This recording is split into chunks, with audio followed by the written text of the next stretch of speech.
नमस्ते और स्वागत है। आज हम एक रेगुलेशन की कहानी सुनेंगे। हाँ, मुझे पता है सुनने में थोड़ा सा बोरिंग लगता है ना कि कोई सरकारी नियम कानून की बात होगी। हाँ, बिल्कुल। लेकिन यकीन मानिए ये वो कहानी है जो चुपचाप ये बदल रही है कि भारत की सबसे बड़ी कंपनियां कैसे बिजनेस करती हैं, कैसे पैसा कमाती हैं और किसके प्रति जवाबदेह हैं। बिल्कुल, ये कहानी है बिजनेस की जिम्मेदारियों की और हमारे पास जो सोर्सेज हैं वो इसी बदलाव के बारे में है। हम सब आजकल 3 अक्षर बहुत सुन रहे हैं, ESG। हाँ, ESG, environment, social and governance. Exactly. और ये अब सिर्फ कुछ अच्छे साउंडिंग शब्द नहीं रह गए हैं, ये अब किसी भी कंपनी की बैलेंस शीट जितने ही जरूरी हो गए हैं।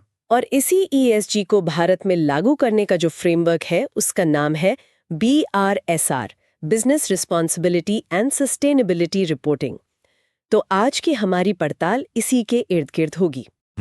हम समझेंगे कि ये है क्या, ये अपने पुराने अवतार से इतना अलग क्यों है और असल में इसका जमीन पर क्या असर हो रहा है। और देखिए, ये समझना इसलिए भी जरूरी है क्योंकि ये सिर्फ कंपनियों के लिए नहीं है, इसका असर इन्वेस्टर्स पर पड़ता है, कर्मचारियों पर पड़ता है और हम जैसे कंज्यूमर्स पर भी पड़ता है। सही बात है। ये पारदर्शिता लाने की कोशिश है ताकि हम सब जान सकें कि जो कंपनी अपने फाइनेंशियल रिजल्ट्स में बड़े बड़े मुनाफे दिखा रही हैं, वो असल में पर्यावरण और समाज के साथ कैसा बर्ताव कर रही है। तो इस कहानी को शुरू से शुरू करते हैं।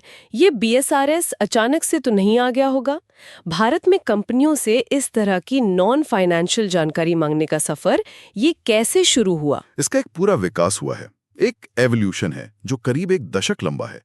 हमारे सोर्सेज में इसकी एक बहुत अच्छी टाइमलाइन दी गई है। अच्छा। अगर आप देखें तो 2012 से 2019 तक का जो दौर था उसका फोकस सिर्फ एक चीज पर था, दायरा बढ़ाना। दायरा बढ़ाना मतलब कहानी शुरू होती है 2012 में, जब सेबी ने बिजनेस रिस्पॉन्सिबिलिटी रिपोर्ट यानी BRR को टॉप 100 लिस्टेड कंपनियों के लिए अनिवार्य किया। सिर्फ 100 कंपनियों के लिए? हाँ, बस।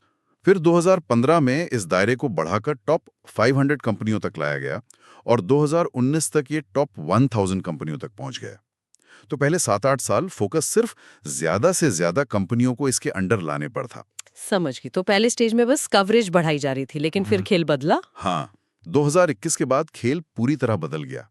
तब रेगुलेटर्स को यह एहसास हुआ कि सिर्फ दायरा बढ़ाना काफी नहीं है, अब रिपोर्टिंग की गहराई में उतरना होगा। ओके। और यहीं से BRSR का जन्म हुआ, जिसने 2022-23 से पुराने BRR की जगह ले ली। अब फोकस कवरेज पर नहीं बल्कि क्वालिटी और डेटा पर आ गया। ये एक इवोल्यूशन था, एक जरूरी कदम। तो ये एक दशक का सफर है जिसमें नियम लगातार सख्त होते गए, लेकिन जैसा आपने कहा अब BRSR आ गया है। सुनने में तो सिर्फ एक S का फर्क है, सस्टेनेबिलिटी का, पर असल में ये जमीन आसमान का अंतर है ना? बिल्कुल, ये सिर्फ नाम का बदलाव नहीं है, ये सोच में एक फंडामेंटल शिफ्ट है।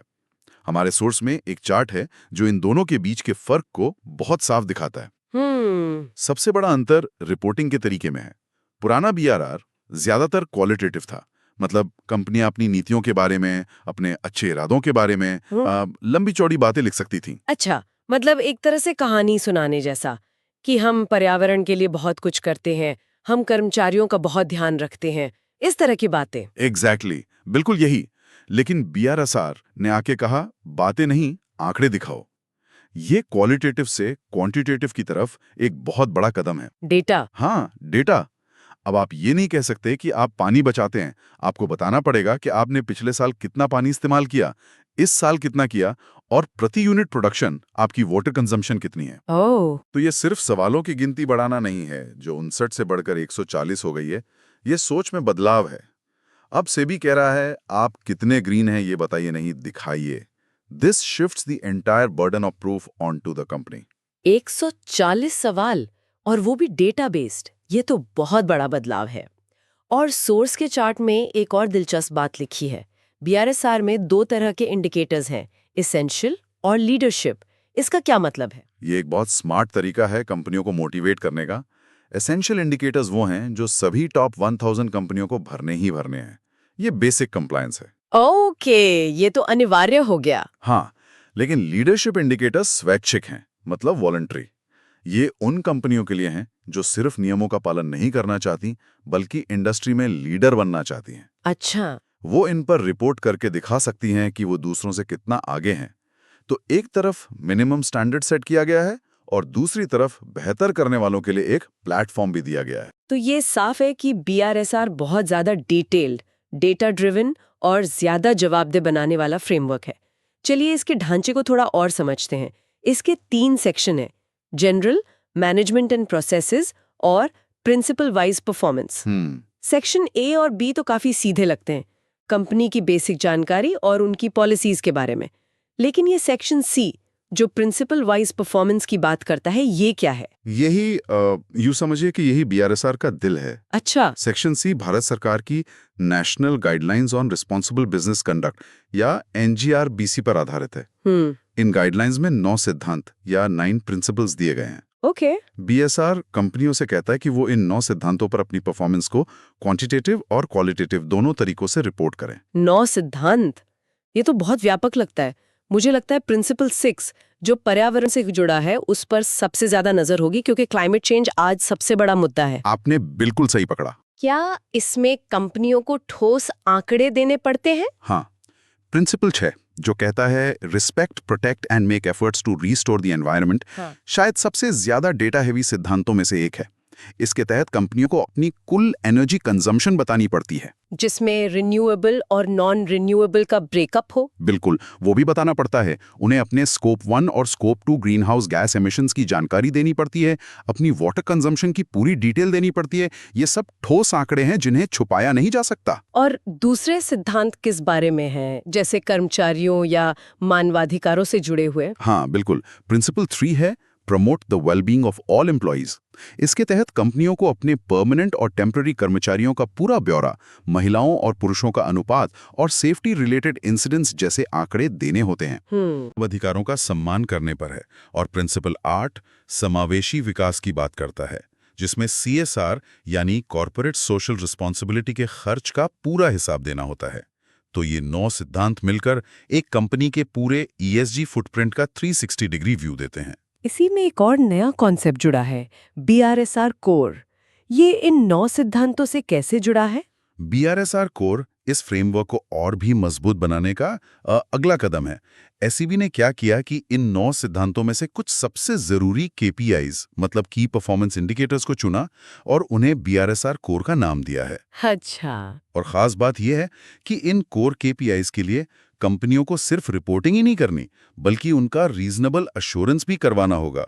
रीजनेबल अश्योरेंस मतलब किसी थर्ड पार्टी ऑडिटर से इन आंकड़ों को वेरीफाई करवाना, जैसे फाइनेंशियल अकाउंट्स का ऑडिट होता है? एकदम, ये एक गेम चेंजर है, क्योंकि अब तक कंपनियां जो भी ESG डेटा देती थी वो सेल्फ रिपोर्टेड होता था। सही बात है। लेकिन अब BRSR कोर के KPIs को एक इंडिपेंडेंट ऑडिटर चेक करेगा और सर्टिफाई करेगा। इससे डेटा की विश्वसनीयता, उसकी क्रेडिबिलिटी कई गुना बढ़ जाएगी। और ये लागू हो गया है? हाँ, ये फेज्ड मैनर में लागू हो रहा है FY 2023-24 से टॉप 1500 कंपनियों के लिए, और धीरे धीरे 2026-27 तक ये टॉप 1000 कंपनियों तक पहुंच जाएगा। तो पहले डेटा मांगा, फिर उसे वेरीफाई भी करवा रहे हैं। ये तो अकाउंटेबिलिटी की एक और परत है। लेकिन बात यहीं खत्म नहीं होती। हमारे सोर्सेज में वैल्यू चेन की भी बात की गई है।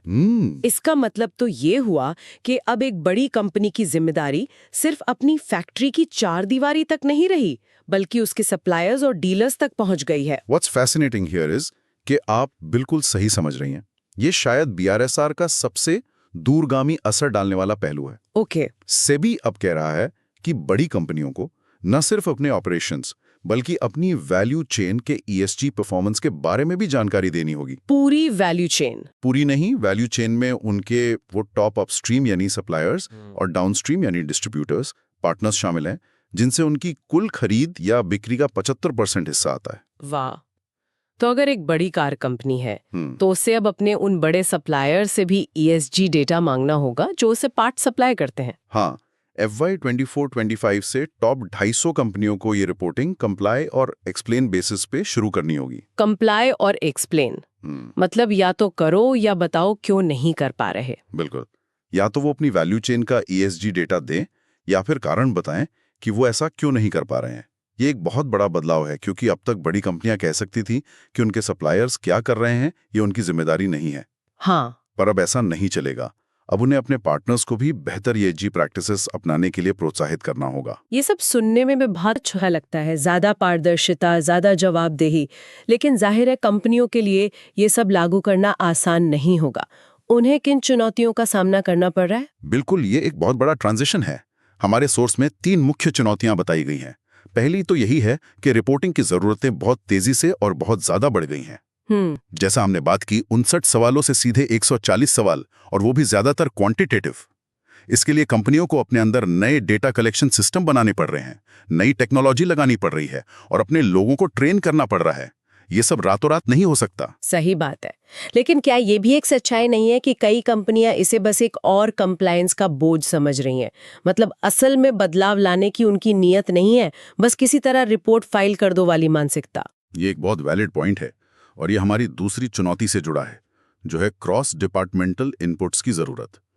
पहले BRSR रिपोर्ट ज्यादातर फाइनेंस या सेक्रेटेरियल टीम बना देती थी। अच्छा। लेकिन BRSR के लिए आपको HR, IT, operations, purchase, environment, safety, her department से डेटा चाहिए। हाँ, हर डिपार्टमेंट से। ये अब किसी एक डिपार्टमेंट का काम नहीं रहा, ये पूरी कंपनी की जिम्मेदारी बन गया है।